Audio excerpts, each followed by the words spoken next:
Hey, what's up, guys, and welcome to episode 46 of Talk4, the quickfire podcast where we ask four great questions to unique and interesting people. Behind the mic today is your host, Skupien. That's me, and our incredibly special guest for today, Mark Devine, who's going to be answering some questions today. Mark, please say hi, introduce yourself, and give us a quick rundown of who you are and what you do before I shoot some questions. Hey, Louis. Hey, first, thanks for having me on Talk4. Super appreciate it. So, as you mentioned, my name is Mark Devine. I'm a former Navy SEAL, retired as a commander. What's unique about my approach to living is that what drew me into the SEAL teams was a deep practice of meditation. So I grew up in a small town in upstate New York, but I was introduced to meditation through a Zen master when I was 20 years old, when I went to Manhattan to start my professional career. Completely changed my brain, changed my life, changed my self-concept, and it helped me uncover my true purpose in life, which was to be a warrior. And upon discovering that, I was shown, some synchronicity kicked in. I was shown the path that I was to take, and that led me into the SEAL teams, where I was a effective leader and trainer of other SEALs and it brought them a lot of unique perspectives and training that many people might think would belong in an elite special forces unit, because they've existed in ancient training systems such as the samurai, or the ninjutsu to train the mind and the spirit along with the body and the tactical skills. But the Western world had really gotten away from that. And so I've helped to bring that back into the special operations, at least here in the United States and elsewhere. And I've been training special operators and now corporate professionals, entrepreneurs, and anyone really wanting to take their discipline, their mental focus, their concentration, their entire self-concept to a whole nother level. So that's what I do. I threw a company called SEALFIT and also Unbeatable. Unbelievable. And yeah, I just want to say for the listeners too, that when you start a podcast or something like this, you're the kind of person that you just think, oh my God, one day I just hope to have someone of this caliber, someone so amazing like you on the podcast. Right. So it's a real honor to have you on the podcast today. I've spoken to a SEAL before, and I mean, you're a retired commander, so it's just so cool. And yeah, I just want to say as well, being a long-time fan, I've got two of your books here. If the camera fancies focusing on that, Unbeatable Mind and the Way of the SEAL. So I mean, it's just crazy. A few years ago, flicking through those pages and stuff, you wouldn't think that you'd be on the podcast today, but I'm so glad you are. And I've got four fantastic questions lined up for you, Mark, today. So if you're ready to go, should we jump on to question number one? Go for it. Awesome. So for Let's my have first fun. question then, tell me about your backstory then. So how did you originally get into the Navy? What was your motivation to do so? And how did it progress to becoming a commander? So yeah, I already alluded to that a little bit. It was really so let me tell the story a little bit more with some more detail. So, I'm a pretty average kid, grew up in that small town, 375 people. I grew up in a family that was, gloriously effed up. Awesome. A lot of alcohol, a lot of abuse, a lot of anger, and so I spent a lot of time outside in the family and nature. And I think that was really formative for me. Of course, this is, I grew up in the 60s and 70s, so that we didn't have any internet, didn't have any mobile devices to distract us, no video games. So we were quite creative with how we spent our time. At any rate, so because I spent a lot of time outside and I became an endurance sport, that led to an athletic career. I went to a small university in upstate New York called Colgate University, where I was a competitive swimmer, and I got into triathlons and rowing. And so then I followed the herd down to Manhattan when I graduated and got a job with Coopers and Lybrand, which is a big, now PricewaterhouseCoopers, a global accounting and consulting firm. And they sent me to NYU to get my business MBA, business degree. So there I was following this path that was really laid out for me by my culture, by my, university, and by my parents, who were business people. I had a business that had been around for, over 100 years. And I was kind of expected to come back and be part of or run that family business someday. So this is all a great story for everybody, including me. I'm going to get my MBA. I was going to become a certified public accountant, which is like a chartered accountant in the UK. I was going to make a lot of money and develop great skills, and then maybe come back and run the family business, take it to the next level. All that was fine and good. And what happened is I was looking for something to insert into my day between work and school because I had some time. I had like 2 hours. And I was already running in the morning and going to the gym at lunchtime. And I was keeping up my athleticism. There was part of me that just said, I'm never going to let that go. That was just part of my internal nature. It said, I'm an athlete. I'm a warrior. I didn't really say warrior, but I just knew that I wasn't ever going to let that go. I wasn't going to go into that long, slow decline that, most people did, especially in those days, physically. So I stumbled upon a martial arts studio, and it was just, again, one of those stories like when the student's ready, the teacher appears. It turns out that the Grand Master, who was the founder of this whole style of karate, was also a Zen master. And so he taught us Zen, and we practiced before and after every class. And then we had not everyone, but a small group of us did a long Zen sit on Thursday evenings. And this small group would go to the Zen Mountain Monastery in Woodstock, New York, for these long 4-day retreats. And so I took it up as a daily practice once I started to experience the benefits. This is when I was 21, 22 years old. And because I really respected this individual and I saw something really different in him than I saw in any other human being, I never saw this quality until I met him.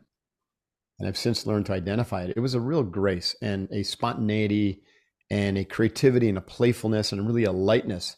At the same time, he was like deadly serious about his art, about his discipline, about his teaching. And this guy was just an incredible martial artist. I mean, I saw him split 6 blocks of ice, each of them like a half a foot thick, with his head. Jesus. In Madison Square Garden as a demonstration. Yeah, with his head. And his former teacher was renowned worldwide for cutting the bull off of cutting the horn off of a charging bull with his hand, just chopping it right off. It's the power that I saw that you could accrue through the disciplined training of the body and the mind. And I was so inspired by that because I never had any connection with that at all. Again, think about this back in the 70s and 80s. There was no internet, there was no YouTube videos about any of this stuff. And there were only 3 TV shows a week. And I do remember David Carradine's Kung Fu and being kind of interested in that, but it seems so far out there, like inaccessible to me, almost like fantasy. And here I was watching an individual and a bunch of like senior black belts who had extraordinary skills and power and presence. And so it was so interesting to me that I was like, okay, I want that. I want to pursue that. So I took it seriously. And I think that's the one thing that, people, when it comes to like meditation, they don't really understand the power that can come to them in a good way if they just stick with it. And they're just taught, well, it's got some health benefits or to make you perform a little bit better. And they don't recognize that it's really about taking total control over your mind and your life. So I began to experience that, Lewis. And when I began to have like insights and experiences during my meditation that would just completely shatter my the story that I was living, right? And began to deconstruct that whole story. And I started to see that my mind was just a big construct that had been trained to be a certain way, had been molded a certain way.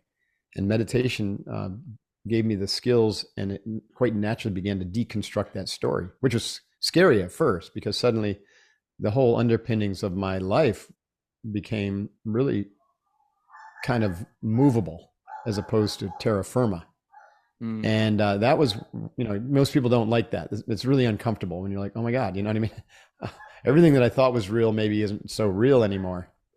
And so I started to ask different and better questions and to reconstruct a story of my life. And that story was based upon this growing sense that I was a warrior and that I was meant to do something really different, more adventurous, more risky, that I was a leader of people, and that would needed to be kind of my path.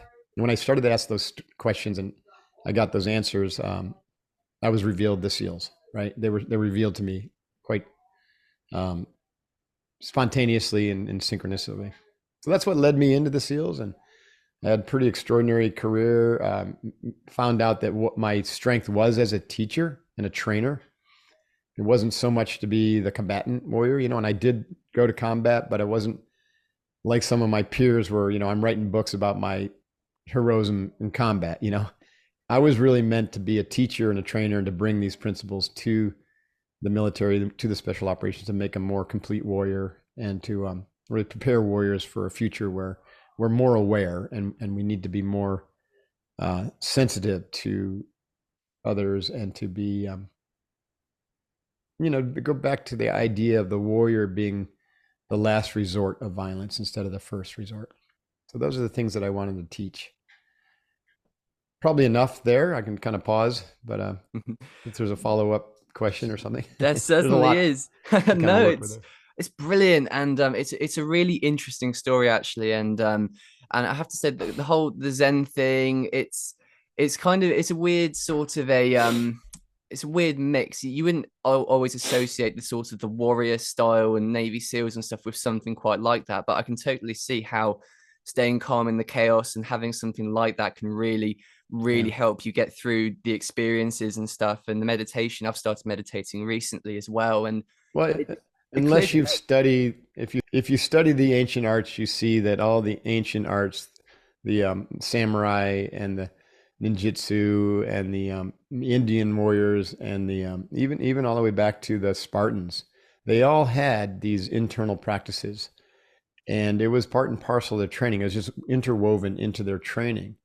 And in the Western world, we didn't get away from them. We just completely ignored them because we're come from a scientific materialistic background, and we don't trust anything that isn't objectively measurable. And so there was none of that training brought into the military and even the special ops. Now, because of the nature of the work, some of that contemplative work, some of the, controlled breathing, especially with shoot training, or, that kind of leaked in a little bit, but not in any formalized training way. But what I know from my experience and the experience from me teaching Navy SEALs, like for instance, just from a performance standpoint, when I train Navy SEAL trainees or candidates, 90% of them make it through SEAL training. And, SEAL training is renowned worldwide for being the hardest training in the military, and 85 or 90% of everyone who tries fails. So I've been able to flip the kind of equation on that, where 90% of the people who train with me get through. Why is that? Well, you alluded to that. It's because they're in control of their mind and their emotions. They're calm in the face of the most extreme training and chaos created by the instructor cadre. And also they're able to, because of that presence, there's a sense of humility that accrues from a meditation practice when you really stick with it, which allows you to really be more focused on the needs of your teammates as opposed to just your selfish needs, your suffering, your challenges. And so what you find is that the team, when led by individuals who have these skills, tends to have a lot more capacity to support each other, which has incredible benefits when the times are challenging. And it's actually one of the reasons that Navy SEALs are so effective, is that they're not in it for themselves. They're actually there to support and ensure that the team is the one that's the successful. The team is the unit. The team is the leader. And so these practices really kind of unlock that potential and that capability. Yeah, I totally agree with that. And the way I kind of like to see it is almost like a tree. It's the roots are everything that's going on inside your head, and they have to be strong. That has to be the starting point for the tree to survive and for things to flourish outside of it. And from the visual side of things, you've got to master your mind, you've got to master your emotions, and then you can start to work on the things outside of that. So I totally see exactly where you're coming from with that. And but yeah, so to move on to my second question now, leading on really nicely from there. So after the military, what was it like coming down from such a high intensity life in the SEALs and integrating back to normal society? And can you tell me the story of how you came to write your books and what your journey was post-military? Sure thing.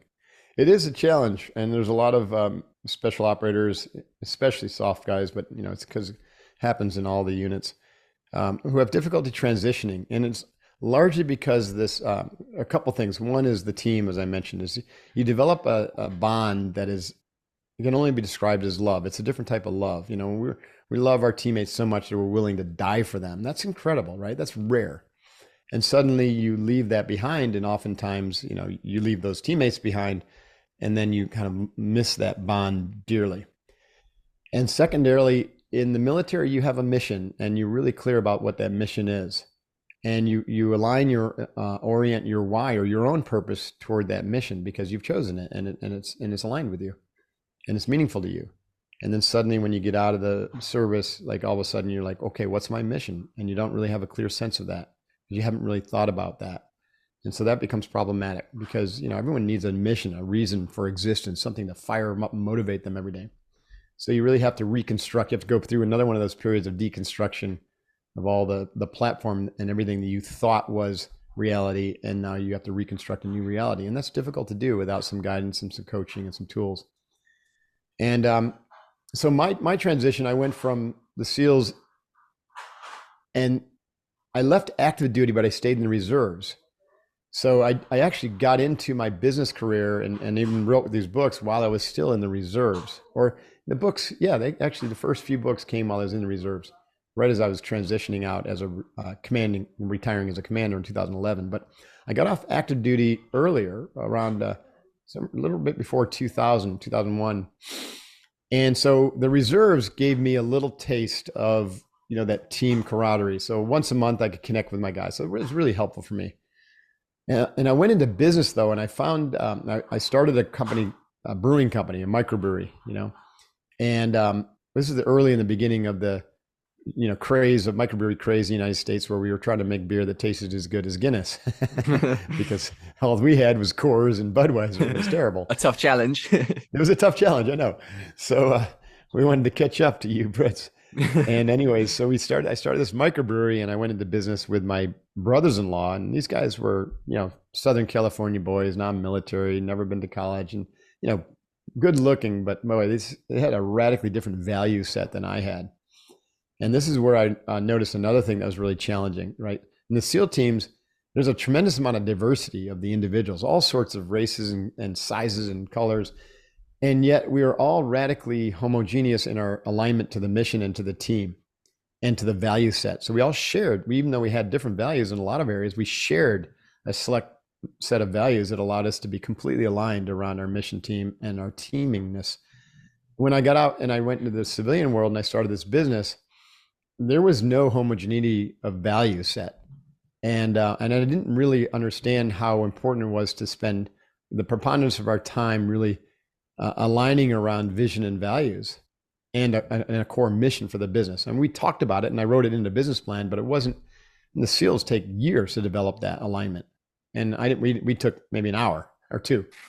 And so that led to a great breach in trust between myself and my two partners, who were my teammates, because we were just living in completely different worlds when it came to what our minds believed to be reality and what values we were living and what our belief systems were. And that was such a powerful lesson for me, that in the civilian world, and you got to spend a lot of time and energy really creating that shared vision, that shared experience, and the shared values with the people that you work with, or you're going to end up with really suboptimal results or flat out failure.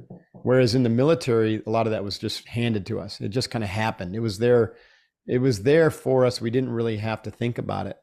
I've made this comment before, but I found it much easier to lead in the SEALs in the military than in the civilian world because of this issue, because of all the work that the organization did to select for that homogeneous value set, to train people and to, just basically to discard or evict individuals who didn't really have the attributes of an excellent teammate, of someone deeply committed to the mission, someone really skilled, someone committed to growing every day. All these things we kind of took for granted. And so it was easy to lead. It's easy to lead a group of an elite people aligned as a team toward a mission. It's much harder to corral a bunch of cats and dogs off the street and say, hey, join my mission, join my team, start this business. Most of them are in it for the payday, and some of them are aligned, and you got to spend a tremendous amount of time really defining and aligning around that shared vision, and then sharing the experience of working toward that vision together and failing together. Yeah, I totally see exactly what you mean there. And they are worlds apart, the two worlds of business and military and stuff. But there's definitely some, like I mean, like you say in the books, there's so many principles to apply to life, everyday life, and with the stuff Sure. that you know that can definitely help in business and with any ventures, especially sport as well. I got so much out of your book, Way of the Seal, when I was playing tennis a few years ago, and Yeah. honestly, it made a massive difference to my performance and just how I saw things and how I approach challenges. But this does Nice. actually lead really well to my third question as well. And I'd love to know what you feel were some of the most beneficial military practices and lessons that you learned that helped you succeed in the world of business and writing books and stuff. Well, it's a really good question. I have to admit, there are some, obviously, like the Way of the Seal. It's kind of a trick because it was the way of me. It was the way of this SEAL. Because again, the SEALs weren't teaching box breathing and meditation and visualization and developing your stand. A lot of that stuff was just not spoken of, and now because of our work with Unbeatable Mind and SEALFIT, it is actually being formally trained because the SEALs have seen since 2006 when I started teaching this stuff how powerful it is and how important it is. So, but there are certain principles that are really important from a leadership perspective that translate to the business world. And one of them is this idea of failure. The SEALs had a saying that failure is not an option, and a lot of people mistook that to be that you couldn't fail as a fail-safe environment, and so that would lead to risk aversion. And it's the exact opposite. What we meant by that is we're biased toward risk because we expect to fail. So the idea of failure is not an option, but failure is certain. And so we don't shy from it. We move toward the obstacles so that we can find the fastest way around it. We can figure out how to break it as quickly as possible so that we can improve upon the process or the skill or the tactic to get the mission accomplished. So we embrace failure. We embrace the challenge, the bigger, the better. And we try to fail forward fast. That's a really powerful concept for those in the business world now who are experiencing what we would call that VUCA world in the military, which has now become a more like almost a leadership principle. And that is, how do you navigate volatility, uncertainty, complexity, and ambiguity? Well, you do it by failing forward as fast as possible. And you do it by making sure that the team is the locus of control for decision making. So it's not the leader who's trying to make all the decisions and has all the right ideas. In fact, we found that the leader is often the one that's the obstacle to the best thinking from the team. And if you can get the team synchronized to where the team has this like hive mind and they're operating at a synchronized level, because everyone is harmonized in their alignment to the vision, the mission, the values, and they're working hard together, and they have that trust, that deep level of trust, then you get spontaneous creativity that's, we say 20 times more powerful than what any individual can come up with. And I think that's a lesson that I learned in the SEALs. Like, wow, there's a reason the SEALs are so damn effective. And it's because of the synchronization of the team so that you get that 20x creativity and power. And it's far greater than, the sum of 10 or 12 individuals working together. It's like logarithmic. So true. Yeah. So those are some of the really important aspects. Is like, go toward the failure, increase your level tolerance for risk. But in order to do that effectively, you've got to take a mindset where you are constantly training. You're training your mind, training your body, you're training the team. So when you're not like producing, in the SEAL parlance, that would be executing a mission. What are you doing? You're training, And most people in the corporate world don't look at it like that. They are doing a project or a process work. And training is something that happens once in a while, right? Randomly, or just once a year, or if you would, get permission to go to take a course. Whereas the SEALs are always training. It's pretty much part and parcel of their job. So to bring this mindset into your work and into your day, where you're doing training, like I was talking about my morning ritual. My morning ritual includes box breathing and meditation and visualization, and then yoga, and then a high intensity interval workout. That's training. And then throughout the day, I take little moments to train my mind and to train my body and to integrate and to be able to see clearly, right? And so we do this also as a team in my company, and we teach this. That's what I mean. So we're always training your body, your mind, your spirit. You're always training to be more effective as a team. And that is essential in this business world that we're in today, because you're always becoming something that is going to be effective as the world's changing rapidly around us, right? There is no status quo. There's no there to get to anymore, right? There's no place you can get where you can just cruise anymore like you could in the industrial age. You know, you work hard and you get up the corporate ladder and then you kind of cruise, and the decision and the processes are all kind of second nature for you. It's kind of like getting tenure at a college. You know, now you've delivered the course a few times and it's pretty easy for you and you're on cruise control and you don't have to worry about anything. That doesn't fly in the business world, especially for entrepreneurs. You know, there's always going to be someone trying to disrupt you or some new technology that'll disrupt you. So you got to constantly be changing, constantly be evolving, constantly be growing. Such good points. Really, really powerful. I totally agree. And now that I'm thinking about it more, I can really see so many similarities in how to be effective in the business world that you would take from the military. And one of them has got to be what you said, and that's just communication and teamwork. And you can't do things all on your own. You're going to have weaknesses, you're going to have strengths and stuff, but if you can build a team and have trust with them and good communication, goes such a long way in the business world for sure. And Right. I tell you what, just something I want to ask, just from the fans' perspective. I really wanted to ask this at the start. So when kind of doing my research and you and stuff, and obviously I've got the book here.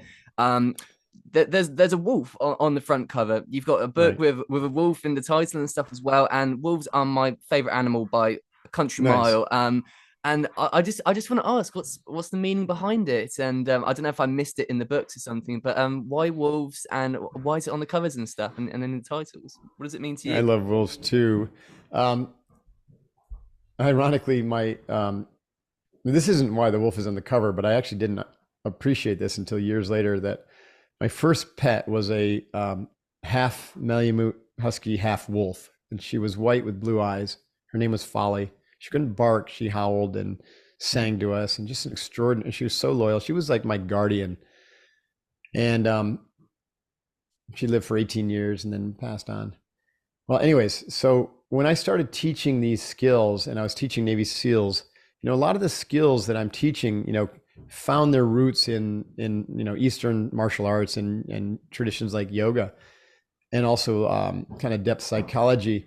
And when I first started teaching, you know, I was using that language, and the Navy SEAL trainees who are 18 to 25 years old were like, you know, crossing their eyes and just like, oh my God, you know, what are we talking about here?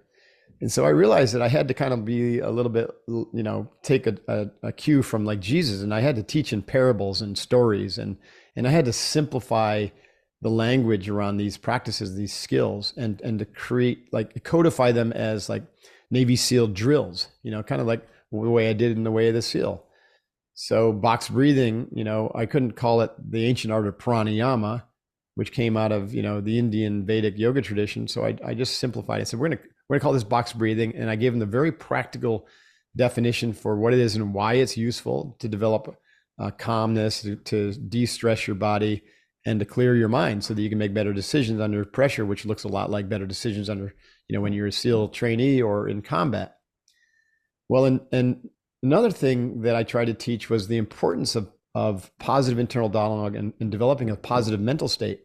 And I didn't want to use the language of positive psychology, which, you know, has kind of like a woo-woo, you know, law of attraction kind of feel to it, right? Like, you know, it's entered into the kind of popular language through the movies and through like The Secret and things like that. And so I was like, this is a really powerful tool. And so I want to use metaphoric language, and I want to really kind of penetrate the why behind it's important to be positive and have a positive dialogue, and it has a team to maintain positivity. And so, and I studied as much as I could about the energetic body system, and got into the work of Dr. David Hawkins, and And I came across during this work, so I came up with this idea that, that most of the negative thinking resides in your brain. It's mental. It's mentalization from your left hemisphere, rational mind, which is always stuck in the future or past. And so you're obsessing about past decisions, or you're fretting about a future that hasn't happened, and that leads to negative loops, negative patterns. And then I was like very intrigued by stories of people who would open their heart and use, loving kindness meditation, and suddenly they're living in a very, very different state of mind, very positive, very open, very compassionate, very loving. It was about that time that I stumbled upon the Native American story of the wolves, right? And the way it was told, or I learned it, was the grandpa, the grandfather elder was, talking to the kids and telling them that there were two wolves that reside in their body, metaphorically. One resides in their head and the other resides in their heart. And it was the wolf of fear who resides in the head. And it was the wolf of courage that resides in the heart. And the guy and the elder says, and these two wolves are always fighting for control over you. And one of the kids asked, well, which one wins in the long run? And the grandfather says, well, the one that you feed the most. That's so good. Oh my God, I love that. Isn't that a great metaphor for if you constantly feed fear with negative thinking, with negative dialogue, with negative emotions, with negative people, with negative news, the catastrophizing, with negative food even, then you're feeding that and you're reinforcing that and you're becoming that. You're attracting it into your life and you're actually becoming that. And your life is going to be full of fear and it's going to be really heavy, dark energy, and you're going to be negative. But if you can starve that by shutting off news, by cutting out the negative people in your life, and by rewiring your thinking, overriding the negative with positive thinking, and also routing out the negative meaning that you've attached to past events, and routing out any negative fear you have about the future by creating a more positive vision for your future, then suddenly what happens is you start to open your heart, right? You're now feeding courage. So you feed courage by starving the fear and opening up your heart and being more kind. And so gratitude practice, having positive internal dialogue, speaking kindly to yourself, speaking kindly to other people, all of that starves the fear and feeds courage. And so then courage wins over time because you're starving fear, feeding courage. And then that becomes the default mode instead of the fear. And once you open that heart and you fed the courage and that wolf has won, then there's no going back. It's just continuing to feed courage and open that. Interestingly, the word courage means heart in French, or coeur. Coeur is a French root for the word heart. And so courage is really feeding the heart or opening the heart or bringing your heart into your actions. That's courage. So that's it. I was so inspired by this story that I put the image on my self-published book, Unbeatable Mind, and it's basically me staring down the wolf of fear and feeding courage. I love that. That is so powerful. Honestly, when you told me that analogy, my mind was literally blown because I just love that so much. It's brilliant, and because it's about wolves as well, that's just bonus points onto the whole thing. But that's right, exactly. I'll tell you what, that certainly satisfies the question, and that's just brought so much more meaning to that cover for me now. I absolutely love it. Awesome. Well, in fact, my fifth book, I put the title is Staring Down the Wolf. Yes, I saw it on the website. And so that came from I had someone helping me, was interviewing me and kind of turning around first draft. And the book was originally going to be kind of more formulaic, called The 7 Commitments that Forge Elite Teams. That became the subtitle. And after the fourth chapter, he turns around the draft and the title was Staring Down the Wolf. And he had gotten it from the cover of the other book. And I was like, wow, I love that. I had to do some recontextualization of the whole book, but it's pretty cool. And that the whole idea there is that leaders need to stare down their wolf of fear in order to open their hearts to their team, open their, unblock really what's blocking their team. Because leaders are often, like I said earlier, the limiting factor in their team's success because they bring judgmentalism and righteousness and their biases. And they don't recognize how that shuts their teammates down or their subordinates. And so it leads to lack of authenticity, lack of vulnerability, lack of psychological safety. But when you can stare down your own fear and open up to your awesomeness and open up your heart, then all of a sudden your teammates begin to experience that deep level of connection and care. And you kind of step out of that role as being the perfect one or the anointed one or the better one as a leader, which a lot of leaders think they have to kind of, project that they're perfect and they got all the answers, and they don't suffer, and they don't, they're not weak. That's taught, especially to men, subtly in our cultures. And it's bullshit, right? Because everyone has weaknesses. Everyone has, suffering. Everyone has challenges. So your teammates and your family, they need to see that realness in you as a leader in order for there to be great trust. Otherwise, they think you're just wearing a mask. Totally. And I'm so glad I'm so glad I got to ask this. I saw it in the title, I saw it on the cover. I thought, hang on a minute, something going on here. I've got to ask him. I need to find out. And no, I'm so glad I got to ask. And thank you for that amazing answer. And so for my fourth and final question, Mark, this is going to be a good one. It's big. So where does success come from? In the military, in business, in book writing, in life, you've succeeded on all fronts. Can't be a coincidence. So I want to ask you, what is it that creates success in the person? And for someone who's listening that is not where they want to be, what should they focus on to get back on top or get on top? Well, that one's easy for me. Success is found within. I think the challenge that people have is they're looking for it out there, looking for it in rising up a career track or a corporate ladder, or the size of their bank account, or the size of their house, or how good looking they look, or how pretty their girlfriend is, or how many kids they have, and whether they go to the right schools. And invariably, focusing on those external things, it could bring momentary happiness. It can make you proud, but it's not going to lead to the type of success that, at the end of your life, you look back and you're like, I have absolutely no regrets because I did exactly what I was meant to do, what I was called to do. And I served in a way that was radically meaningful to me. And I really helped people. Like I helped people. I did something important, even if it's just for one person. And so the success, to me, the meaningful success that everyone's really looking for is experienced as contentment, as peace of mind, as equanimity or balance, as no regrets, right?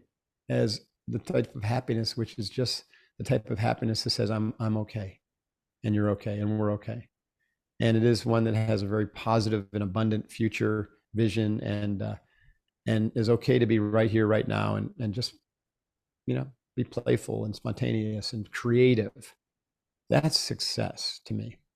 Now, if those other things follow, like this, they have followed in my life. Once I really aligned around this idea and said, you know what, success for me is not how many books I sell. It's just basically be able to share a message. And if I can do that effectively through writing or through my podcast or through speaking, that's great. And even that, sometimes I still resist the process and the work because, you're always going to find resistance in putting work out in the world because, that's why they call it work. But as long as you're doing it for the right reasons, then ultimately the entire process is joyful, and the results will then follow based upon the quality of the service that you deliver. That's so powerful. I love it. And yeah, like you said, feed the courage wolf. And oh yeah, that's just so good. And the last thing that I just want to ask you now, you've done so many incredible things. You've written these amazing books. You've got SEALFIT, and you've given this amazing advice. You've got the podcast, got everything going on. All I want to ask you right now is just what's next for you? What have you got in the pipeline? What's planned? What can we expect to see from Mark Divine in the future from now? Yeah, that's a good question. Well, I'm working on my PhD in global leadership and change because I'd like to take these principles and scale them up a little bit more through my podcast, through reaching more people. Again, I know that's going to be just for the integrity of my words and the power of our conversations. But our goal, mine and my company's goal, is through our teachings to bring 100 million people onto the path of training their mind, body, and spirit to reintegrate and to be evolve their consciousness to be more positive, and then be the change we want to see in the world at scale. because I believe that, there's a very positive future ahead of us, but we're going to go through some bumpy roads because the old power structures are really negative. This is why there's so much violence and strife in the world, and they do a lot of harm. And those structures are breaking down, and because consciousness is evolving, people are getting more positive. They're having these conversations like we're having. And so I want to teach people how to be strong, mentally strong, and also fully autonomous and free, not needing anybody or anything or any system or any government, right? And to take back their power, essentially, but not to do it with violence, not to do it by fighting back, not to do it with taking up arms or anything like that, but just through evolution of consciousness and vibrating at a much higher level at scale. And there's a tipping point. It doesn't have to be 10% of the global population, probably more like 1%. If we get 1% of the global population thinking at a high level, at an integrated level, where they're very high vibration, universal love, and sharing these stories and sharing a vision for the future that is very positive and brings power back to the people in a decentralized manner instead of like a ridiculously centralized totalitarian technocracy, which is really what's kind of being, foisted upon us. And so that's going to create a lot of pushback, but also the way through that is through consciousness. It's being the change we want to see at scale.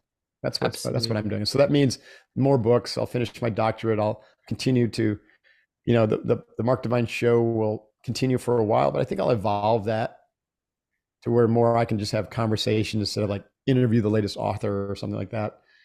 I like to enjoy this conversation. It's fun, and I think that's really important. So I'm not sure how that'll evolve. I'm open to ideas, but more of that. And my business, I'm trying to get the businesses structured so they can thrive kind of without me, because, I want those organizations to be kicked out of the nest and to thrive. And I need to move on from any operational role because it just time, it's not my passion either.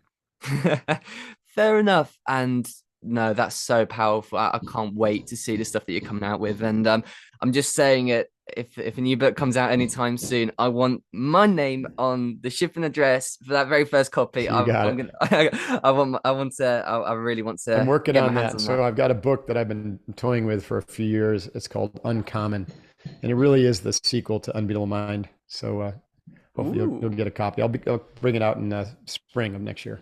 Oh, I'm excited. So that's going to be on my calendar. But anyway, Mark, that is our 4 questions done for today. And before we wrap this up, it is time for what I love to call the shameless plug. So, Mark, feel free to take a minute and promote anything that you're working on, you want people to take a look at, or just something that you believe in. Well, I tell you what, if anyone out there really is into training their body and mind at an elite level, then SEALFIT is a great choice for you. We've had tons of people come from the UK and from Europe. So SEALFIT.com, we run crucibles, which are these intense, like hell week, physical, mental, emotional team challenges. And then we're running these quests next year, which are 90-day challenges around physical and mental training, the whole Unbeatable Mind integrated training, and also the inner development of the warrior spirit, and then how to be sheepdog strong. So 4 quests each quarter of next year. Go to SEALFIT.com to learn more. And if you just want to learn more about my books or speaking, markdivine.com, my personal website, is a great place to learn more there. Fantastic stuff. And guys, I can only recommend these books enough. I'm going to make sure to leave a link to it all in the description. So make sure to click on that and have a look, grab a book. It's fantastic stuff, packed with useful, applicable information for life from a true legend from the SEALs, Mark Divine here. But hey, Mark, thank you so much for joining me today for the Talk4 podcast. This has been an absolute pleasure having you on. Yeah, my pleasure. It's been awesome, and I appreciate you for having me. Awesome. Oh, yeah, indeed. I love it. Right. So, guys, thank you for listening. This has been episode 46. We are really hitting onto that big 50 soon. And if you'd like to listen to our past episodes, go and have a look at our channel. And if you'd like to listen in for our future ones, make sure to hit that subscribe button and spread some love by leaving a like and a comment. Signing off for now.